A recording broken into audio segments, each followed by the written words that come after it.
Hi guys, welcome back sa aking channel. Dito ko mag-share sa inyo ng aking story about warning. I remember this, kaya naalala ko itong story na to mga koy pagkatapos namin ng isay ng aking grandpa. Ang story about war. Ang unang panahon guys, ng aking grandpa, tatay pa ng aking grandpa is isang warrior. Nagtuturo sa mga warriors ng isang hukbong sandatahan. Ang kwento ng isang gira. Noong unang panahon, ayon sa aking grandpa, may isang taong inalipin pati kanilang pamilya. Nalangit sa kaalaman ng mga tao, siya ay tagapagturo ng mga hukbo. Siya ay natuklasan kalaunan at siya talaga pala ay tagapagturo. Subalit kanila itong minamaltrato, pati pamilya. Inalipin nila ito dahil sila ay may kakayahan, dahil sila ay mayroong salapi. So guys, no, maraming grupo ang nang alipin sa taong ito, kahit siya ay natuklasan na siya ay tagapagturo ng tinatawag na sandatahan, ang tawag ng armas. Siya pa rin ay patuloy-tuloy na pinupruwisyo pati ang kanyang pamilya, pinaglaruan pati kanyang mga angkan, kanyang anak. At sa kasalukuyan, siya pa rin ay nanindigan na hindi siya mananakit ng tao. Tuloy-tuloy at tuloy-tuloy pa rin ang kanilang gawang pamurwisyo at pananakit hanggang sa umabot na sa pagpaslang ng kanilang mga pamilya at mga kaibigan. Kaya dumating sa unang punto na ang mga hukbo noong the time ng ibang mga hukbong bayaran, pinitipon talaga sila, pinagkaisahan talaga nila itong taong ito para lang kanilang makuha ang gusto nila, na ituro sa kanila ang kanilang gusto na nalalaman ng taong ito. At sa isno, dahil hindi nila malupig-lupig sa anumang kompetisyon, so gumawa sila ng strategy para sa atin ngayon, strategiya na siya ay mapabagsak. Ginagawan siya ng kaso, ginagawan siya ng kasalanan na hindi niya ito ginagawa. So dumating sa punto guys na nalaman na ng buong kalawakan ang lahat ng mga nangyayari sa taong ito at ang kanyang mga kasamahan sa hukbo, maging sa ibang nayon o sa ibang bansa man, ibang lalawigan, ay nag-usap-usap na. Doon guys, nag-umpisa ang tinatawag na hukbong labanan, ang tinatawag nating gira. Yan guys, ang turo ng kwento sa akin. Para dyan nag-umpisa ang gira bago pa mag World War I, ayon sa lutunto rin ng kanyang lolo. Yan mismo ito sa ating mga angkan. Tinuro ito ang tinatawag na kumbat lagi. Guys, no? Kasi guys, yung kwento nalipin, so ang lahat ng yun is nagtitipon at hindi na kumbaga sangayon sa mga taong ito ng mga hukbong bayaran, na kumbaga sila yung mga tinatawag ng mga hukbong bayaran, kumbaga sila yung mga naka-uniforme na hukbong bayaran pala ng mga taong pangyarihan at ng mga salapi. Yan si guys, no? At yung nagbigay sila ng warning, gumawa silang estratehiya na makaramdam ng mga ito para tumigil na sa pamamagitan ng kanilang kaalaman pangdigma. Guys, no?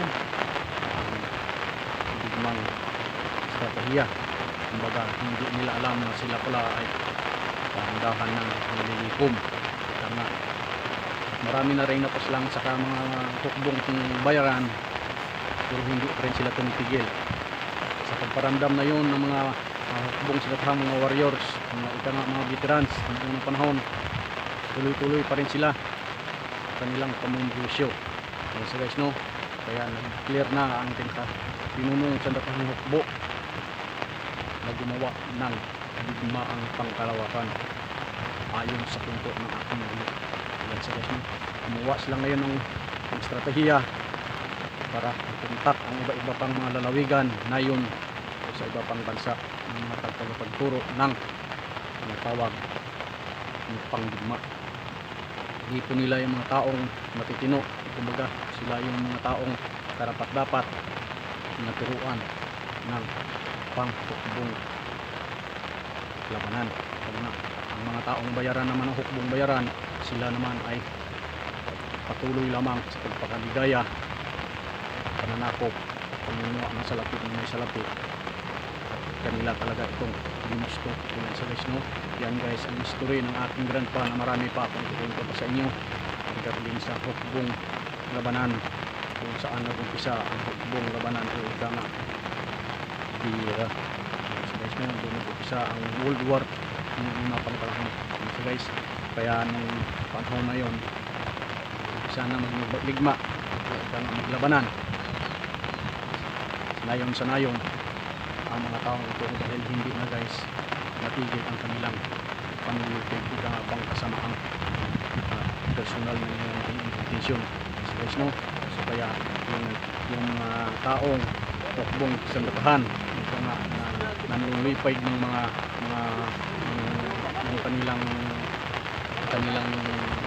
mga inaalipin, babae man o lalaki o bata guys, kanilang inaalipin ginagawa ng trabaho o ika nga sila ay kanilang ginagawang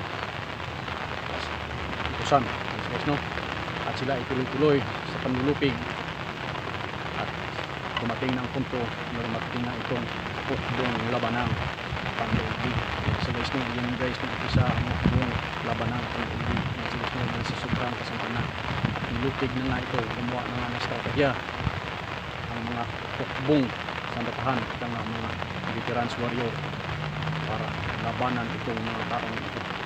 Kaya sila ay pumunta doon isa guys ang labanan na sila mga pangang guys, is marami silang armas doon nila, especially na kung meron baril. Kadalasan ng time guys is ito ay ugly guys, ang pinakadabis na yung nalabanan nyo guys, isa kang sniper kasi guys naman ito ay isa kang guys palipad ng espada guys.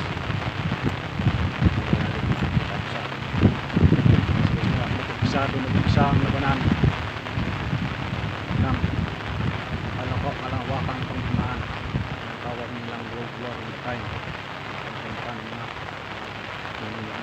Ang guys, nag-umpisa ayon sa aking grandpa ang hukbong labanan o isang bira dahil sakop sa bansa kung ikaw ay hindi sa ayon sa estratehiya na yun, doon ka ikaw naman ang sa ayon doon is tumanti ka doon sa kabilang hanay. Kaya doon nag-umpisa at nag-impod ng labanan, nag-umpisa mag-training itong mga warriors, mga veterans na nagpuprotekta sa mga taong bayan, mga kabataan. Doon guys, nag-umpisa nagbigay sila ng warning sa lahat na itigil ang panggawang pananakop o ito nga pananira sa mga taong walang tinuturuan ng mga kabataan ng hindi kaganda, lalo na ang pag-alipin sa mga kababayan. Kaya gumawa sila ng warning, babala, war is coming. Doon guys, nag-umpisa ang panglawakang pandigma ayon sa aking grandpa. So guys, akala ko kay tinuturuan niya ako darating sa punto na darating talaga yan at lalabas ang katotohanan, hindi mo itatago na ikaw ay isang nasunod ko na guys, lalabas ang katotohanan ayon sa kanya. Habang ako itong tinuturuan yung istorya si Bisaya guys, na aking lukot pag nasalita sa guys, meron time banglang salita ang kanyang sinasabi. So guys, no, so hindi naman ako kung nagtuwa yung aking dito sa kanyang pagsasalita. So guys, no, at yun guys, marami pa akong kukuntusin nyo regarding sa warning, babala, war is coming. So guys, no, guys, ulitin ko, ang mga hukbong sandatahan ay magawa ng paraan kaya ng mga hindi mo alam na dumadating lamang kalamidad. Kaya sa guys, no, estratehiya, estilo, estratehiya para paramdam sa'yo na ikaw ay tumigil na sa iyong negatibong pamamaraan ng panlulupig sa taong bayan. So guys, yan guys, mag-umpisa, hindi ko na mahabaan pa ang ating istorya dahil ang ating cellphone ay mababa lang ang kapit na rin ito. At doon guys, ito sa aming magkwento ko regarding warning, babala, war is coming. Thank you so much. At mag-share pa ako ng story about warning, war is coming. Thank you so much. Sa aking pagkakataon.